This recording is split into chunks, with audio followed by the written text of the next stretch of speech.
went from saying that my outfit was really cute to saying I'm an effing idiot. That's so mean. But I think that your point of view is very obstructed, and I think that you just don't understand the magnitude of having a child. Yeah, well, I'm not the one who admitted they would be okay with killing babies in foster care and children that have been abused. That's not the point. What I'm saying. That's really. So the day that I found out that being a Christian conservative is very unpopular in society was the day that my entire perception of this world completely changed. And the incident we're going to talk about today only affirmed what I just said. A week and a half ago, this lady by the name of Savannah Craven, her YouTube channel is Her Patriot Voice. You all should go and give her a follow. She was doing street interviews in New York, and I believe this day in particular, she was in Harlem, New York. At some point, she came across this African-American lady, and she was asking people their opinions on abortion. This African-American lady was not only happy to talk about it, but she was actually very excited because she wanted to brag about the things that Planned Parenthood provides to women. The channel? Yeah, we're doing some interviews today. I love your skin tone too. Thank you. Such a good vibe. Of course. Well, awesome. So we're asking people's opinion today on Planned Parenthood. Are you familiar with them? Yes. Okay. And do you know what they provide? Yes. Abortions. Yes. Yes. Okay. Safe abortions. Okay. Yes. Do you know any other services that they provide?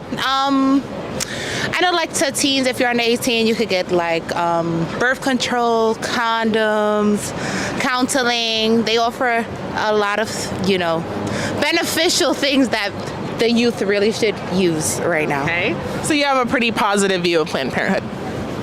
I mean, majority. I don't know. Is this like a yes or no? Am I wrong? It's your opinion. But yeah, that is definitely my opinion. I feel like, especially as teens, people get caught up in things that they really don't want to commit to for their entire lives. So if you get caught up with the wrong guy, you think you're in love, and then boop, now you stuck. Not stuck, but you're stuck with a baby for the rest of this time, literally the rest of their lives and your life, if you're that kind of mother, because some women just don't have it in them and they abandon them and abuse them and all kind of shit. And it's like, girl, just get rid of it if you know you're gonna do that. So she turned out to be pro-choice, and obviously, like I said, Savannah is pro-life. However, the conversation was very respectful. They were complimenting each other. They were very cordial. However, at some point in the conversation, things took a left, and it took a left turn really, really fast. Because the pro-choice lady went from saying that not only does she support abortion in pretty much any scenario, but she also said that she believes that foster children, so children that are in foster care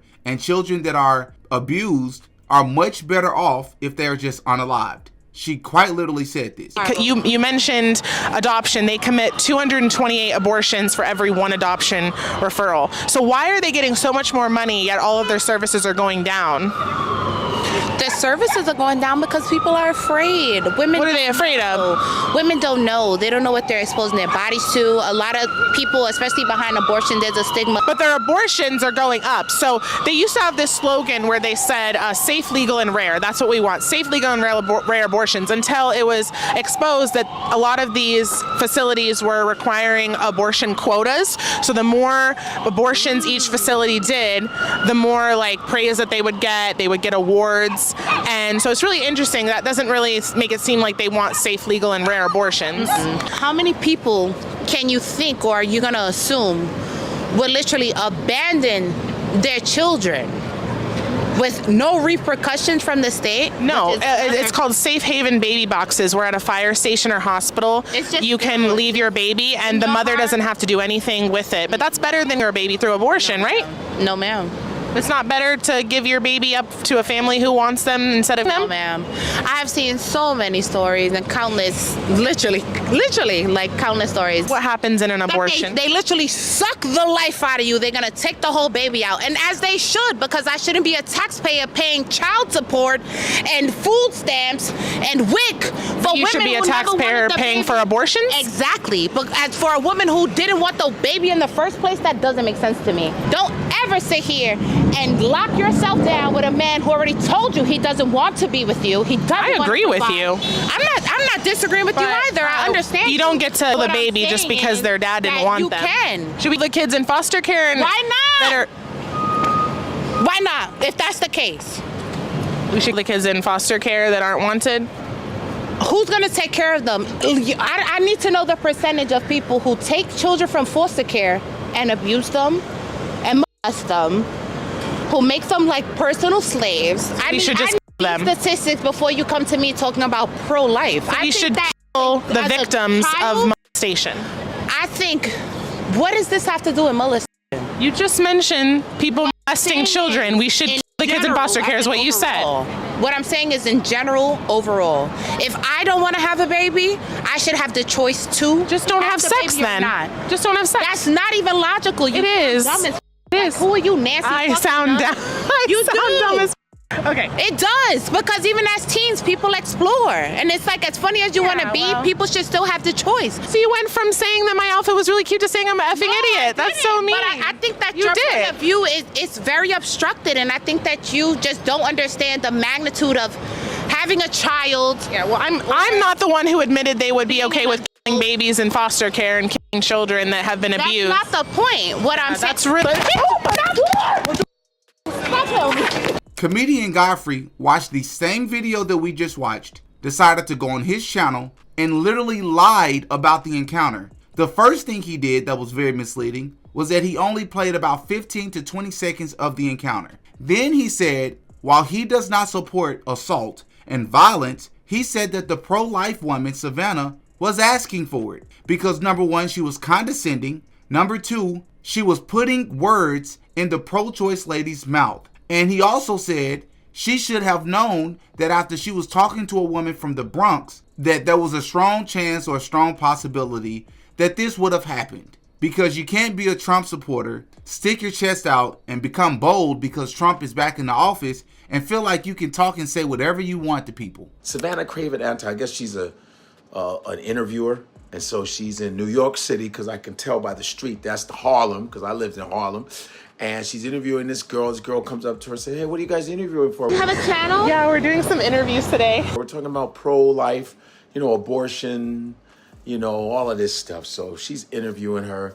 And at first, the girl she's interviewing is kind of a big chick, man. I think she's from the Bronx. So you already know what time it is. She's from the Bronx. I lived in the Bronx, too. I've lived in Harlem, the Bronx. I lived in the Bronx. And when someone says they from the Bronx, listen, know who you talking to, okay? So she starts interviewing them, and then they start getting a little, going back and forth about pro-life and anti-abortion, and they're going back and forth. Then it gets a little heated. And I'm not going to front that the interviewer, she was getting a little condescending, though. She was going, oh, you're talking about babies. I'm not the one who admitted they would be okay with babies in foster care and children that have been abused. That's not the point. She's just kind of comfortable laying back, kind of pissing the girl off. She was being a little condescending, though. I think she went on Fox to talk about it. I think she might be a Trumper. You got to know who you're talking to. Read the room. Read the room. She should never have done that. That was assault. That's assault. But this chick was real condescending and sitting back, putting words in her mouth and like that. So it's like, you don't know me like that. That's why New Yorkers be like, yo, whose man's is this right here? Yo, get the out of here, yo. That's what she was like, yo, get the out of here, for real. I told you I was from the Bronx. You see, that's that, you got that mouth, that Trump support. Trump got you sticking your chest out. That's real talk. It's people like Godfrey that I mean, he's literally my favorite comedian. But this dude is such a pandering, lying coward. None of what he said is true. She was not condescending. She was extremely kind. The pro-choice lady was actually very hostile. Number two, she did not ever at no point in time put words in anybody's mouth. The statement she made saying, and I quote, but it's not me that's saying that I want to unalive children that are in foster care and that have experienced abuse, end quote. She's literally repeating what the pro-choice lady said out of her own mouth. She didn't put any words in that woman's mouth. She did not misrepresent her. She did not mischaracterize what she said.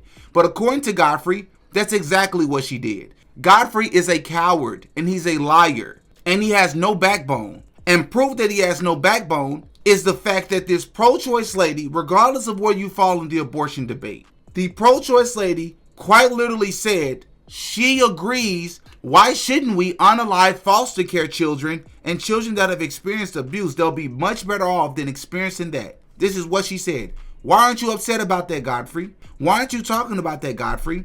Why are you only showing the clip and not showing the entire conversation to your audience, Godfrey? Because you're a liar and you're trying to paint a narrative. You have no backbone. And further proof that you have no backbone is the fact that you always take positions like this because it's safe. Because it's safe. We all know that in society, you'll get further along if you're progressive. Jobs will accept you. Most people in the country will accept you if you're either neutral or you're progressive on topics. But if you're a Christian, you believe in the Bible, and you believe that certain things are wrong, and it's just immoral to do certain things, you are discriminated against. You are frowned upon. You are shunned from society. That's a fact. Godfrey, like most other people, work for other people. He's a comedian. He goes to different comedy clubs. If he takes these controversial positions on these types of topics, he's going to not only lose fans, he's going to lose gigs, which essentially means he's going to lose money in the end. So if it affects your bottom line, it's a lot easier to be neutral on topics or to be progressive. Then you go to the comment section, and of course, you have a bunch of black progressive women in his comment section making fun of the girl for being assaulted on camera. The woman with the mic is a professional antagonist. Watching her videos, she intentionally misconstrues what's being said. She met the right one that day. Laughing emoji. In the words of Ava from Abbott Elementary, the trick to not getting your ASS beat is knowing who can beat your ASS. You gotta read the room. Not everyone has self-control, and not everyone should be out on the streets antagonizing strangers. The interviewer just wanted her 30 seconds on Fox News, and she got it. Remember, you're not behind a computer being condescending, you're in person, and this could happen. A real news reporter would not have antagonized a random person like that. She approached the interviewer respectfully in good faith, but instead of acting like a professional, she chose to act like a smug internet troll. The only problem is, this wasn't behind a keyboard. This was real life, and in real life, disrespect can earn you a two-piece combo with multiple sides. Where did she disrespect the lady? The lady felt intellectually inferior to the pro-life woman. That's what happened. How are you being condescending by repeating the same thing that you said to me? She repeated what the girl said to her. How was that condescending? She got exactly what she was looking for. She just wasn't fast enough to dodge it. This is an educational moment. Know your surroundings and have some awareness of what is or isn't respectful to the people in that area. I live in Florida, but was born and raised in New York City for my first 20 years. That quote-unquote reporter was being disrespectful. New Yorkers will show the utmost respect, but it is earned. These people are liars. These are all progressive. This is how they all behave. They lie about encounters, and proof that they lie about encounters, have a substantive conversation with them about the granularities of anything, go into details about anything. Then you'll quickly realize, oh, these folks are lying. You're literally just saying things. How are you saying things that didn't actually happen in the video? They had a conversation about abortion. She said that she supports abortion. She said that she also believes that children in foster care, she's not opposed to the idea of them being unalived. These are literally her words. That is one of the most evil things I've ever heard in my life. Why are none of these women in the comment section upset about that? Why? Why? Every day, I'm not even going to lie, I just start to see the world different. Like, I have less and less hope for the world. I have less and less hope for just everything I believe, bro. I used to think I was on the right side having these progressive thoughts. And then I started to look around and realize, bro, I'm over here with a bunch of ungodly people who lack accountability. I'm really at a loss for words, bro. A lady is trying to get Americans' opinions on abortion and trying to see if she can find middle ground. And it results in her being assaulted, which, by the way, the lady has been caught and arrested and charged, as she should be. But when a person is out there trying to do good, people call it evil. Just like the Bible says, there will come a time when good will be called evil and evil will be called good. This world is nothing like what I thought, bro. I'm really at a loss for words. Oh yeah, Diddy got a podcast.